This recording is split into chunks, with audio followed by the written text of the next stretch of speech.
This tunnel is the first, or Rohtang Pass is the first pass, on the Manali-Leh route, and it is the most treacherous pass.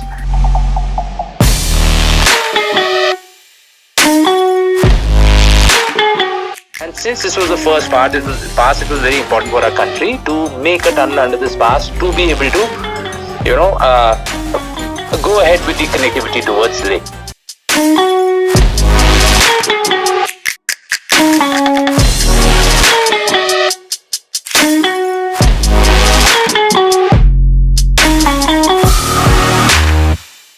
And we had seen this dream somewhere in the 80s. The escape tunnel is built into the main tube itself, and technically it has been very challenging for us because we cross a 600 meters, almost a 600 meters shear zone.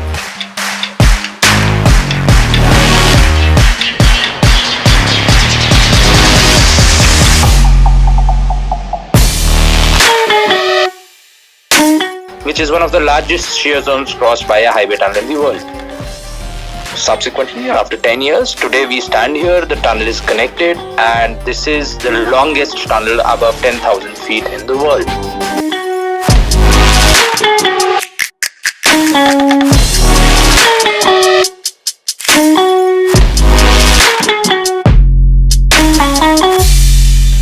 There are a lot of challenges that we faced. First of all, the North Portal was connected only for 5 months or 6 months in a year, which meant that we could work only from two ends, and the north end, which was in the Lahaul Valley, was accessible to us only for 5 to 6 months in a year.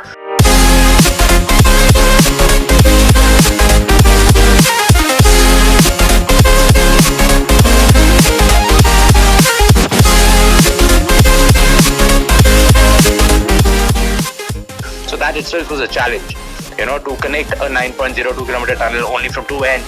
So we broke through in December 2017, and when we broke through, or when we connected the two ends, the temperature inside the tunnel used to be 50, more than 50 degrees, because we were almost 2 kilometers under the mountain. So it's a very deep tunnel. Mm-hmm. It was extremely challenging to work, and when we actually connected the two ends, the temperature dropped by more than 30 degrees that day.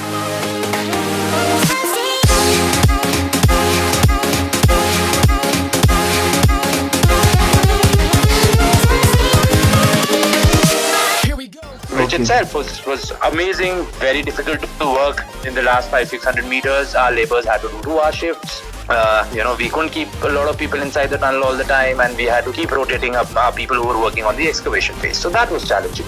Before that, in the second year of working itself, we encountered the Seri Nala fault zone. We knew that we would have a fault zone. We knew that we were crossing under a Nala. We were about 500 meters under the Nala, but the rock mass was much worse than what we expected. And that 587 meters took us 4 years. And the rest part of the tunnel to excavate also took us 4 years.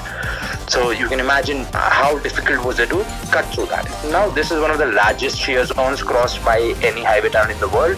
It has given us amazing technical lessons, and it has given us an experience wherein we are sure that we can do tunneling in any conditions in the Himalayas.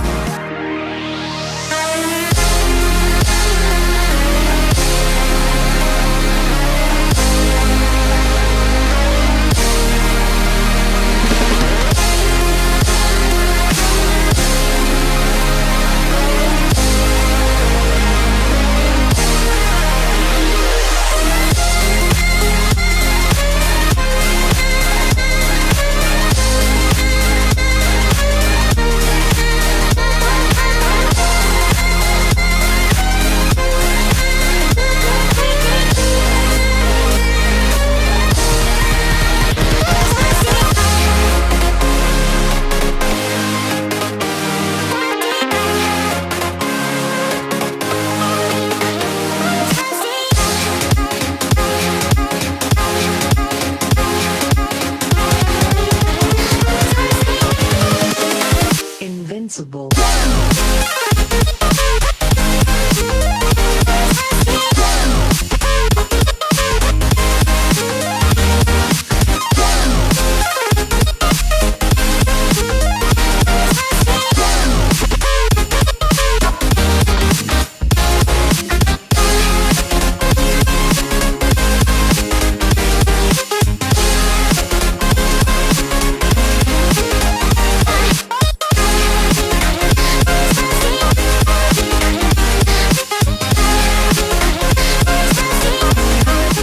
मैं माननीय प्रधानमंत्री जी से अनुग्रह करता हूं कि वह अपने अनुभवों और विचारों से हमारा मार्गदर्शन करें।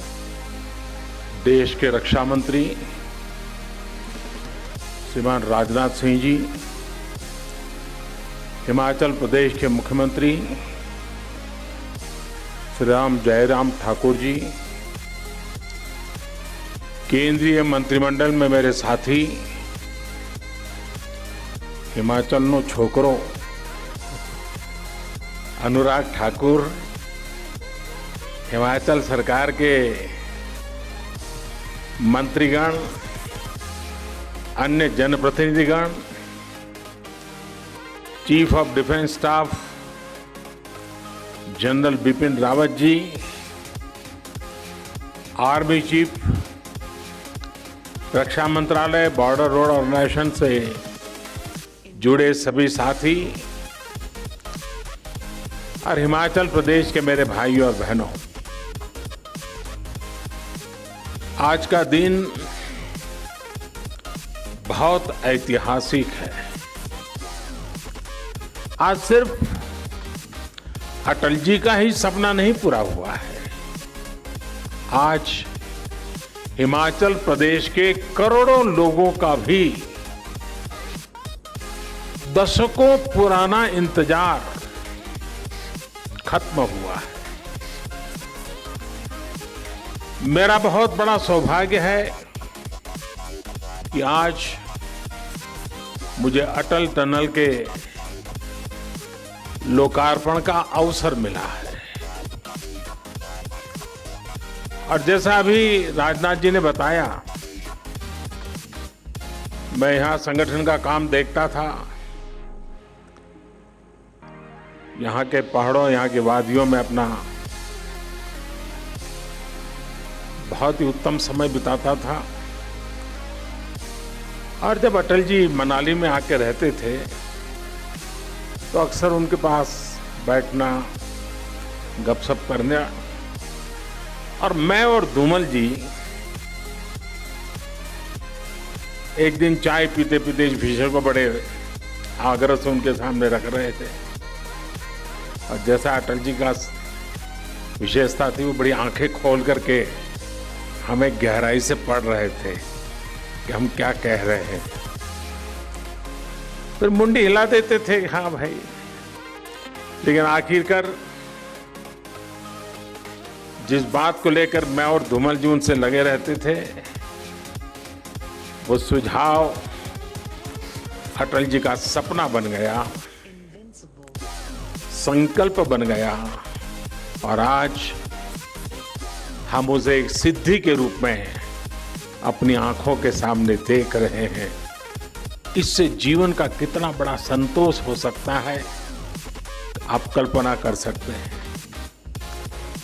अब से पहले, कुछ मिनट पहले, हम सब ने एक मूवी भी देखी और मैंने वहां एक पिक्चर गैलरी भी देखी, the making of Atal tunnel.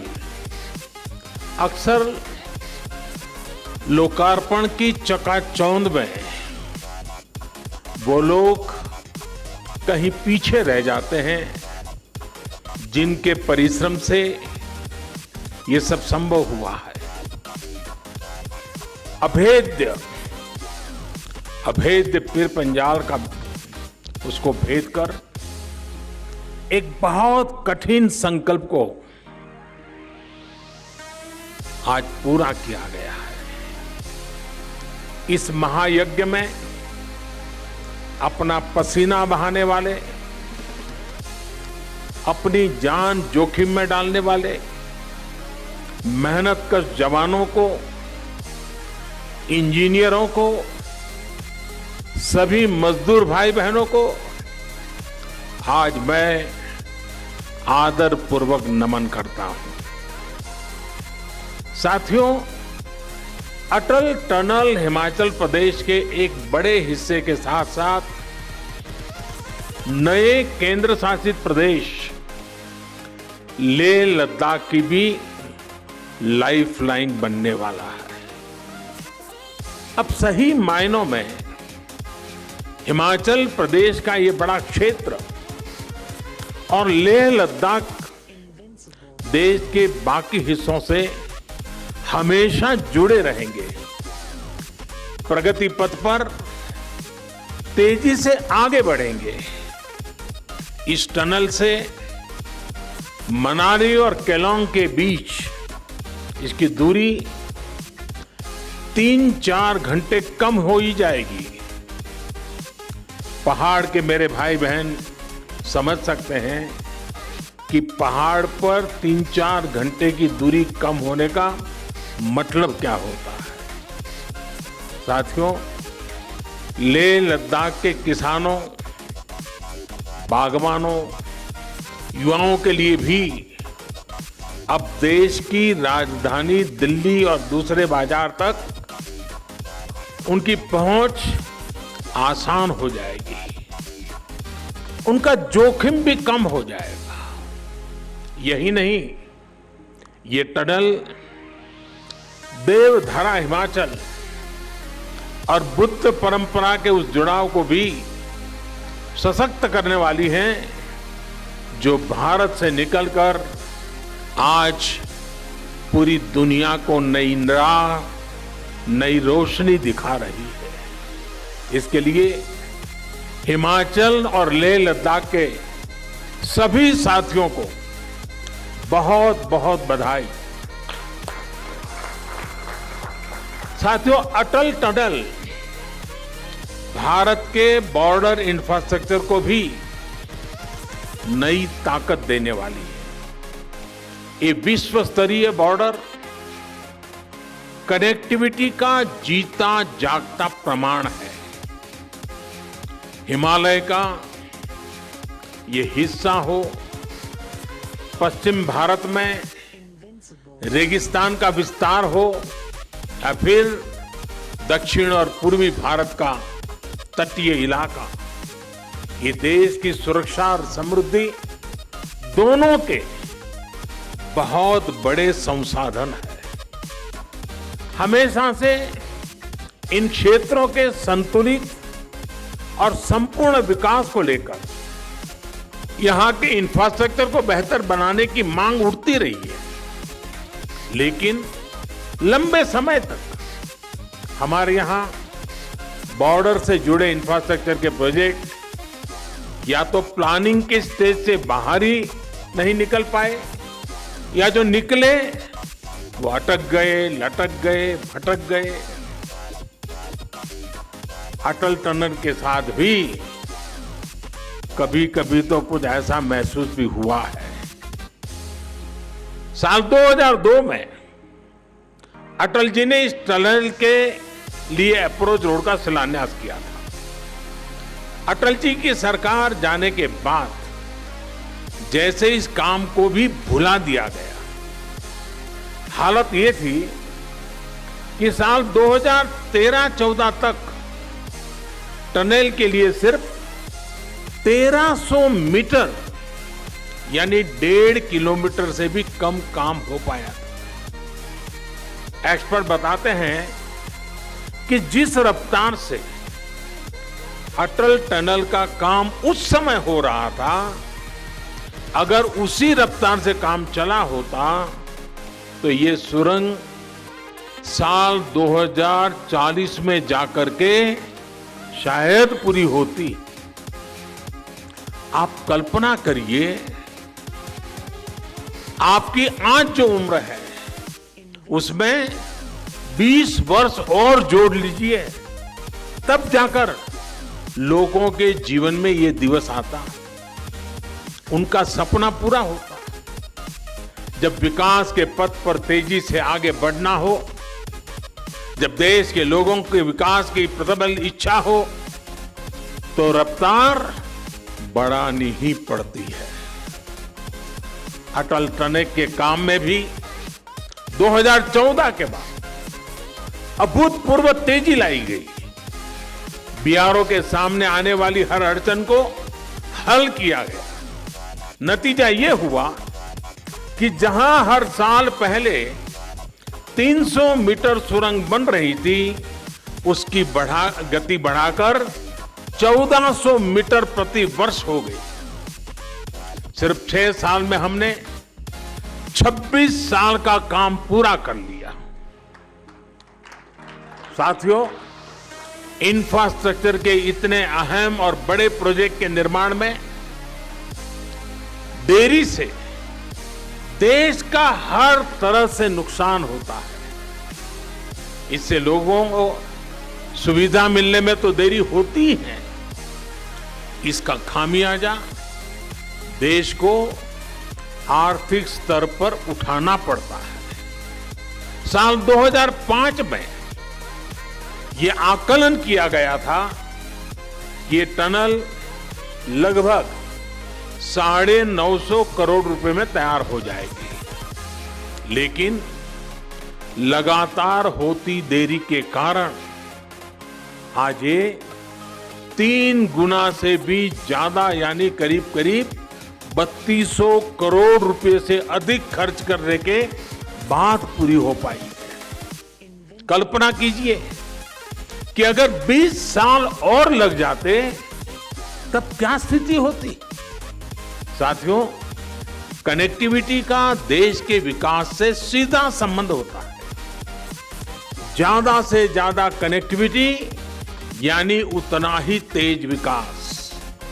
खासकर बॉर्डर एरिया में तो कनेक्टिविटी सीधे सीधे देश की रक्षा जरूरतों से जुड़ी होती है। लेकिन इसे लेकर जिस तरह की गंभीरता थी और उसकी गंभीरता की आवश्यकता थी, जिस तरह की राजनीतिक इच्छा शक्ति की जरूरत थी, दुर्भाग्य से वैसी नहीं दिखाई गई। अटल टनल की तरह ही अनेक महत्वपूर्ण प्रोजेक्ट्स के साथ ऐसा ही व्यवहार किया गया। लद्दाख में दौलत बेग ओल्डी के रूप में सामरिक रूप से बहुत महत्वपूर्ण एयर स्ट्रिप 40-50 साल तक बंद रही। क्या मजबूरी थी, क्या दबाव था, मैं इसके विस्तार में जाना नहीं चाहता। इसके बारे में बहुत कुछ कहा जा चुका है, बहुत कुछ लिखा जा चुका है, लेकिन सच्चाई यही है कि दौलत बेग ओल्डी की एयर स्ट्रिप वायुसेना ने अपने इरादों की वजह से शुरू हो पाई, उसमें राजनीतिक इच्छा शक्ति कहीं नजर नहीं आई।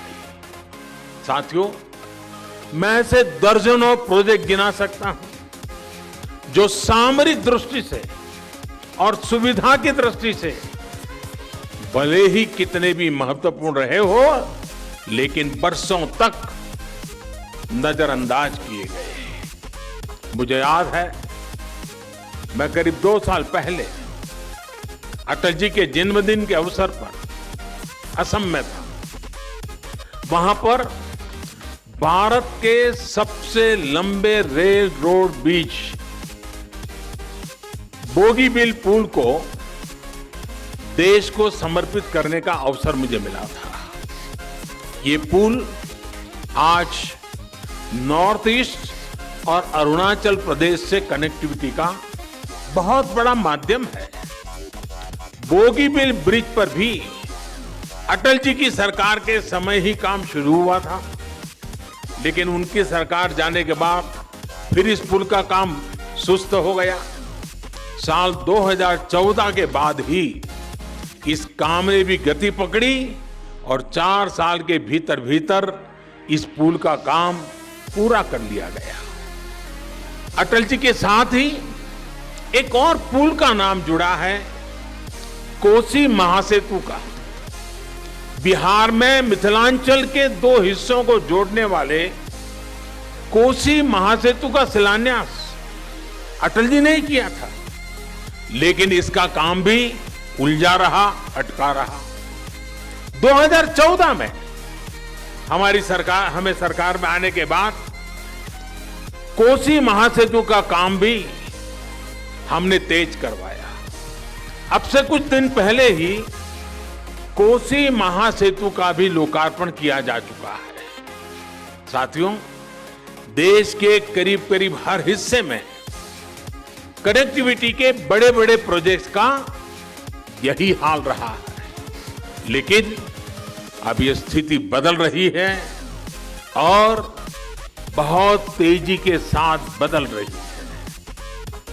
बीते 6 वर्षों में इस दिशा में अभूतपूर्व प्रयास किया गया है। विशेष रूप से बॉर्डर इंफ्रास्ट्रक्चर के विकास के लिए पूरी ताकत लगा दी गई है। हिमालय क्षेत्र में चाहे वो हिमाचल हो, जम्मू कश्मीर हो, करगिल लेह लद्दाख हो, उत्तराखंड हो, सिक्किम हो, अरुणाचल प्रदेश हो, दर्जनों प्रोजेक्ट पूरे किए जा चुके हैं और अनेकों प्रोजेक्ट पर तेजी से काम चल रहा है। सड़क बनाने का काम हो, पुल बनाने का काम हो, सुरंग बनाने का काम हो, इतने बड़े स्तर पर देश में इन क्षेत्रों में पहले कभी काम नहीं हुआ। इसका बहुत बड़ा लाभ सामान्य जनों के साथ ही हमारे फौजी भाई बहनों को भी हो रहा है। सर्दी के मौसम में उन तक रसद पहुंचाना हो, उनकी रक्षा से जुड़े साजो सामान हो, वो आसानी से पेट्रोलिंग कर सकें, इसके लिए सड़कों का जाल बिछाया जा रहा है। साथियों, देश की रक्षा जरूरतों, देश की रक्षा करने वालों की जरूरतों का ध्यान रखना, उनके हितों का ध्यान रखना हमारी सरकार की सर्वोच्च प्राथमिकता में से एक है। हिमाचल प्रदेश के हमारे भाइयों बहनों को आज भी याद है कि 1 रैंक 1 पेंशन को लेकर पहले की सरकारों का क्या बर्ताव था। 4 दशकों तक हमारे पूर्व फौजी भाइयों को सिर्फ वायदे ही किए गए, कागजों में सिर्फ 500 करोड़ रुपए दिखाकर ये लोग कहते थे कि 1 रैंक 1 पेंशन लागू करेंगे, लेकिन किया फिर भी नहीं। आज 1 रैंक 1 पेंशन का लाभ देश के लाखों पूर्व फौजियों को मिल रहा है। सिर्फ एरियर के तौर पर ही केंद्र सरकार ने लगभग 11,000 करोड़ रुपए पूर्व फौजियों को दिए हैं। हिमाचल प्रदेश के भी करीब करीब 1 लाख फौजी साथियों को इसका लाभ मिला है। हमारी सरकार के फैसले साक्षी हैं कि हमने जो फैसले किए वो हम लागू करके दिखाते हैं। देश हित से बड़ा, देश की रक्षा से बड़ा हमारे लिए और कुछ नहीं है। लेकिन देश ने लंबे समय तक वो दौर भी देखा है जब देश की रक्षा हितों के साथ समझौता किया गया। देश की वायुसेना आधुनिक फाइटर प्लेन मांगती रही। वो लोग फाइल पे फाइल, फाइल पे फाइल, कभी फाइल खोलते थे, कभी फाइल से खेलते थे। गोला बारूद हो, आधुनिक राइफलें हो, बुलेट प्रूफ जैकेट्स हो, कड़ाके की ठंड में काम आने वाले उपकरण और अन्य सामान हो, सब कुछ ताक पर रख दिया गया था। एक समय था जब हमारी ऑर्डिनेंस फैक्ट्रियों की ताकत अच्छों के होश उड़ा देती थी, लेकिन देश की ऑर्डिनेंस फैक्ट्रियों को अपने हाल पर छोड़ दिया गया। देश में स्वदेशी लड़ाकू विमानों, हेलीकॉप्टरों के लिए HAL जैसी विश्व स्तरीय संस्था बनाई गई, लेकिन उसे भी मजबूत करने पर उतना ध्यान नहीं दिया गया। बरसों तक सत्ता में बैठे लोगों के स्वार्थ ने हमारी सैन्य क्षमताओं को मजबूत होने से रोका है उसका नुकसान किया है। जिस तेजस लड़ाकू विमान पर आज देश को गर्व है, उसे भी इन लोगों ने डिब्बे में बंद करने की तैयारी कर ली थी। ये थी इन लोगों की सच्चाई, ये है इन लोगों की सच्चाई। साथियों, अब आज देश में ये स्थिति बदल रही है। देश में ही आधुनिक अस्त्र शस्त्र बने, मेक इन इंडिया हथियार बने, इसके लिए बड़े रिफॉर्म्स किए गए हैं। लंबे इंतजार के बाद चीफ ऑफ डिफेंस स्टाफ की व्यवस्था अब हमारे सिस्टम का हिस्सा है। इसे देश की सेनाओं की आवश्यकताओं के अनुसार प्रोक्योरमेंट और प्रोडक्शन दोनों में बेहतर समन्वय स्थापित हुआ है। अब अनेक ऐसे साजो सामान हैं जिनको विदेश से मांगने पर प्रतिबंध लगा दिया गया है। वो सामान अब सिर्फ भारत के उद्योगों से ही खरीदना जरूरी कर दिया गया है। साथियों, भारत में डिफेंस इंडस्ट्री में विदेशी निवेश और विदेशी तकनीक आ सके, इसके लिए अब भारतीय संस्थानों को अनेक प्रकार के प्रोत्साहन दिए जा रहे हैं। जैसे जैसे भारत की वैश्विक भूमिका बदल रही है, हमें उसी तेजी से, उसी रफ्तार से अपने इंफ्रास्ट्रक्चर को, अपने आर्थिक और सामरिक सामर्थ्य को भी बढ़ाना है। आत्मनिर्भर भारत का आत्मविश्वास आज जनमानस की सोच का हिस्सा बन चुका है। अटल टनल इसी आत्मविश्वास का प्रतीक है। एक बार फिर मैं आप सभी को, हिमाचल प्रदेश को और लेह लद्दाख के लाखों साथियों को बहुत बहुत बधाई और बहुत बहुत शुभकामनाएं देता हूं। हिमाचल पर मेरा कितना अधिकार है ये तो मैं नहीं कह सकता हूं, लेकिन हिमाचल का मुझ पर बहुत अधिकार है। आज के इस कार्यक्रम में समय बहुत कम होने के बावजूद भी हमारे हिमाचल के प्यार ने मुझ पर इतना दबाव डाल दिया, 3 कार्यक्रम बना दिए। इसके बाद मुझे और 2 कार्यक्रम में बहुत ही कम समय में बोलना है, और इसलिए मैं यहां विस्तार से न बोलते हुए कुछ बातें 2 और कार्यक्रम में भी बोलने वाला, लेकिन कुछ सुझाव मैं यहां जरूर देना चाहता हूं। मेरे ये सुझाव भारत सरकार के रक्षा मंत्रालय के लिए भी हैं, भारत सरकार के शिक्षा मंत्रालय के लिए भी हैं और बीआरओ के लिए स्पेशली भी है। एक, ये टनल का काम अपने आप में इंजीनियरिंग की दृष्टि से, वर्क कल्चर की दृष्टि से यूनिक है। पिछले इतने वर्षों में, जब से इसका डिजाइनिंग का काम शुरू हुआ, कागज पे लिखना शुरू हुआ, तब से लेकर कब तक अब 1000-1500 लोग ऐसे छांटे,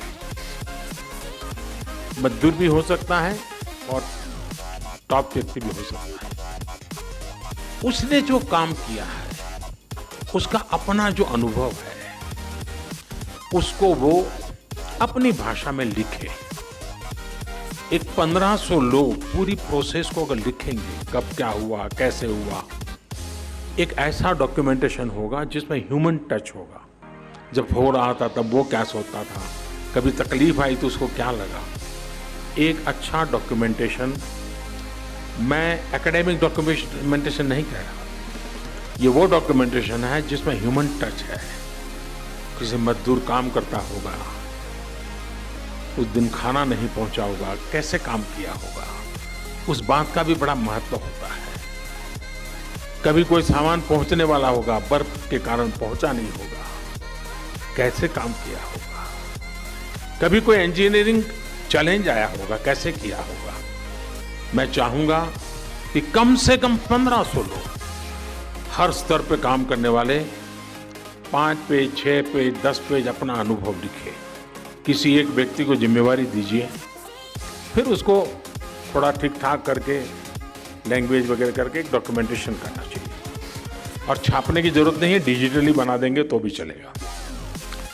दूसरा, मेरा शिक्षा मंत्रालय से आग्रह है कि हमारे देश में जितने भी टेक्निकल और इंजीनियरिंग से जुड़े यूनिवर्सिटीज हैं, उन यूनिवर्सिटीज के बच्चों को केस स्टडी का काम दिया जाए और हर वर्ष एक एक यूनिवर्सिटी से 8-10 बच्चों के एक बैच यहां आए। केस स्टडी ये कैसे कल्पना हुई, कैसे बना, कैसे चुनौतियां आई, कैसे रास्ते निकाले, और दुनिया में सबसे ऊंची और सबसे लंबी जगह पे विश्व में नाम कमाने वाली इस टनल का इंजीनियरिंग नॉलेज हमारे देश के स्टूडेंट्स को होना ही चाहिए। इतना ही नहीं, ग्लोबली भी मैं चाहूंगा MEA के लोग कुछ यूनिवर्सिटीज को इनवाइट करें, वहां की यूनिवर्सिटी केस स्टडी के लिए यहां आए, प्रोजेक्ट के रूप में स्टडी करें। दुनिया के अंदर हमारे इस ताकत की पहचान होनी चाहिए, विश्व को हमारी ताकत का परिचय होना चाहिए।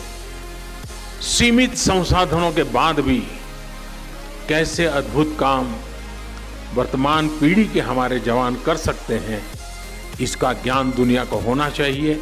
और इसलिए मैं चाहूँगा कि रक्षा मंत्रालय, शिक्षा मंत्रालय, MEA, BRO सब मिल करके एक प्रकार से लगातार ये एजुकेशन का हिस्सा बन जाए। टनल का काम हमारी एक पूरी नई पीढ़ी से तैयार हो जाएगी। तो टनल एक इंफ्रास्ट्रक्चर बनेगा, लेकिन मनुष्य निर्माण भी एक बहुत बड़ा काम होता है।